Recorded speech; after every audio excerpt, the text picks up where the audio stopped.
गजा के खंडहरों में अब उम्मीदों के फूल खिले दिखाई दे रहे हैं।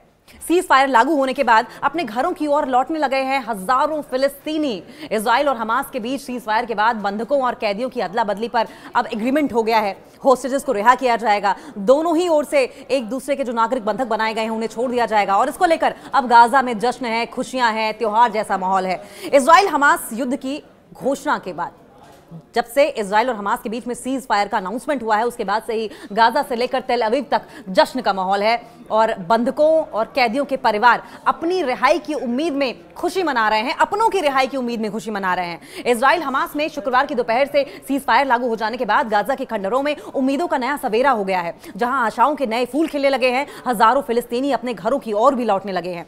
बमों और मिसाइलों की बारिश से खंडहर हो चुके गाजा में फिर से उम्मीदों के फूल खिलने लगे हैं। दरअसल इजराइल और हमास में 2 साल से चल रहे युद्ध में शुक्रवार दोपहर से संघर्ष विराम लागू होने के बाद शनिवार की सुबह आपको बताएं कि लगातार जिस तरीके से हजारों फिलिस्तीनी अपने घरों की ओर लौट चुके हैं, खुशी का माहौल है। वहीं बाकी फिलिस्तीनी भी अपने खंडहर हो चुके घरों की ओर लौटने के लिए रेस्क्यू कैंप्स में, राहत शिविरों की तरफ जाने लगे हैं और राहत शिविरों की ओर उन्होंने कूच करना शुरू कर दिया है, पहुंचना शुरू कर दिया है। दिल में दर्द और चेहरे पर जश्न है। गाजा के खंडहरों की ओर लौट रहे फिलिस्तीनियों के दिलों में गहरा दर्द है। ये दर्द अपनों को खोने, अपने घरों के खंडहर होने और लंबी त्रासदी झेलने का है। पिछले 2 सालों से लाखों फिलिस्तीनी नागरिकों को खाना बदोश जीवन जीने को मजबूर होना पड़ा है। अपनों की मौतों के गम के साथ उन्हें भूख, प्यास और इलाज के लिए भी तड़पना पड़ा और इन सबके बावजूद अब अपने घरों की ओर लौट रहे फिलिस्तीनियों के चेहरे पर घर वापसी का जश्न है, खुशियां हैं और उम्मीदों की नई मुस्कान भी है। इजराइल और हमास ने गाजा में 2 साल से चल रहे विनाशकारी डिस्ट्रक्टिव इस वॉर को रोकने और होस्टेजेस की रिहाई के बदले फिलिस्तीनी कैदियों को रिहा करने पर सहमति जताई है।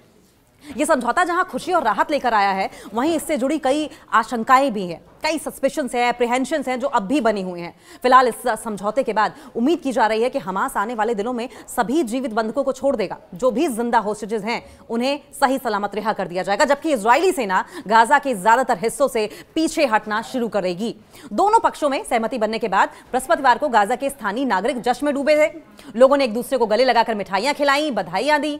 सोमवार तक बताया जा रहा है कि रिहा हो जाएंगे, यानी कि 2 दिन का वक्त और बचा है। इजरायली बंधक समझौते के तहत हमास द्वारा बंधक बनाए गए जितने भी बाकी 48 इजरायली हैं, इजरायलियों को और बाकी लोगों को सोमवार तक रिहा किया जाना है। इन बंधकों में करीब 20 के जिंदा होने की उम्मीद है और इस समझौते के बावजूद गाजा के भविष्य को लेकर कई सवाल अब भी हैं जिनके जवाब नहीं मिले हैं। खासकर ये कि इजरायली सेना की आंशिक वापसी के बाद गाजा पर शासन कौन करेगा। इजरायली सेना जब गाजा से वापस आ जाएगी तो वहां पर किसकी सत्ता चलेगी, हुक्मरान कौन से होंगे और क्या हमास अमेरिकी राष्ट्रपति डोनाल्ड ट्रंप की सीज फायर पॉलिसी के अनुसार हथियार डाल देगा।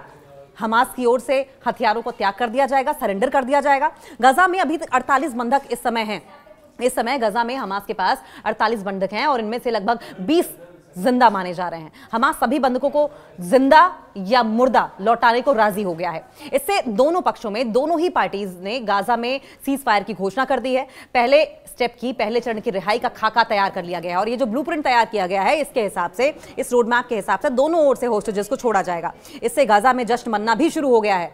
और अगर हम इस संधि की, इस एग्रीमेंट की प्रमुख बातों की बात करें तो समझिए, समझौते की औपचारिक घोषणा हुई है, ऑफिशियल तरीके से अनाउंसमेंट हुई है, इजराइल की संसद में की जाएगी और इजिप्ट में हस्ताक्षर होंगे। अब प्रोसेस समझे कि क्या होगा।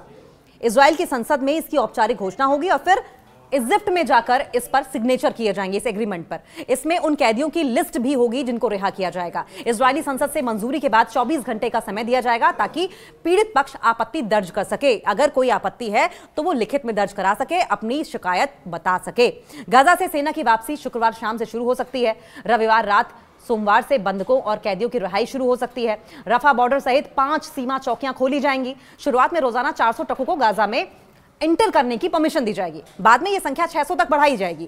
ट्रंप की अगर रोल की बात करें तो ट्रंप की भूमिका और अमेरिका की योजना, अमेरिका के राष्ट्रपति डोनाल्ड ट्रंप की मीडिएशन से यह एग्रीमेंट हुआ है, यह समझौता हुआ है। ट्रंप ने एक वीडियो कॉल में बंधकों के परिवारों से कहा कि बंधक वापस आ रहे हैं, होस्टेजेस वापस आ रहे हैं, उनके परिवारों को बताया गया है वे सोमवार तक लौट आएंगे। अमेरिका गाजा के पुनर्निर्माण के, गाजा के रिकंस्ट्रक्शन के लिए एक इंटरनेशनल एड योजना का भी नेतृत्व करेगा। गाजा की आंतरिक सुरक्षा के लिए अरब और मुस्लिम देशों के अंतर्राष्ट्रीय सेना तैनात की जाएगी। फिलिस्तीन प्राधिकरण को भविष्य में भूमिका दी जा सकती है, ऐसा कहा जा रहा है, लेकिन इसमें बहुत सारे अमेंडमेंट्स की शर्तें भी होंगी और ये बड़े पैमाने पर होगा। अगर हम ग्राउंड जीरो पर हालात की बात करें और रिटेलिएशंस और रिएक्शंस की बात करें तो आप समझें कि समझौते की घोषणा के बाद भी गाजा में इजरायली हमले जारी हैं, अब भी जारी हैं, बावजूद इसके कि सीज़फायर का ऐलान किया जा चुका है। इजराइल है कि मानने को तैयार नहीं है। बृहस्पतिवार को भी उत्तरी गाजा में विस्फोट देखे गए। खान यूनुस में लोग खुशी और शोक के मिले जुले भाव में दिखे। कहीं खुशियां थी, कहीं दुख था, कहीं ये भाव था कि बावजूद सीज़फायर के कहीं ऐसा तो नहीं है कि हमें छलावा और धोखा मिलेगा। मोहम्मद अल फर्रा ने कहा कि हमने अपनों को खोया, घर खोया, हम लौटना चाहते हैं, लेकिन वहां रहने लायक कुछ बचा ही नहीं है, तो हम रखेंगे कहां। बंधक परिवारों में जश्न जरूर दिखाई दिया। युद्ध विराम के बाद बंधकों और कैदियों की रिहाई के ऐलान के बाद तेल अवीव में बंधकों के परिवारों में भी खुशी है, आंसू बहे और जश्न मनाया गया।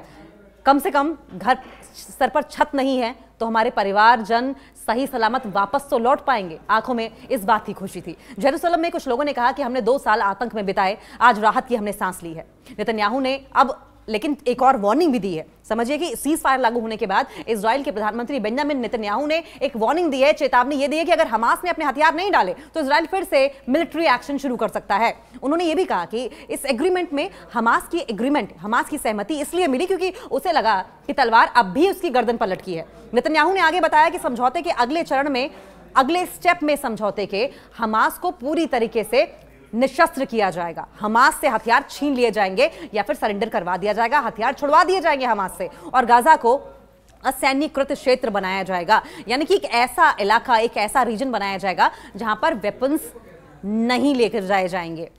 एक वरिष्ठ इजरायली सुरक्षा अधिकारी के मुताबिक, एक सीनियर ऑफिसर ने बताया कि इजरायली सेना अभी भी गाजा के लगभग 50% हिस्से पर अपना कंट्रोल बनाए हुए है और आगे भी बनाए रखेगी। नेतन्याहू की एक सुरक्षा मीटिंग भी हुई है सिक्योरिटी को लेकर। इजराइल के प्रधानमंत्री बेंजामिन नेतन्याहू एक सिक्योरिटी कैबिनेट की मीटिंग में युद्ध विराम को, सीज फायर को मंजूरी देंगे और फिर पार्लियामेंट फिलिस्तीनी कैदियों की रिहाई पर वोट करेगा।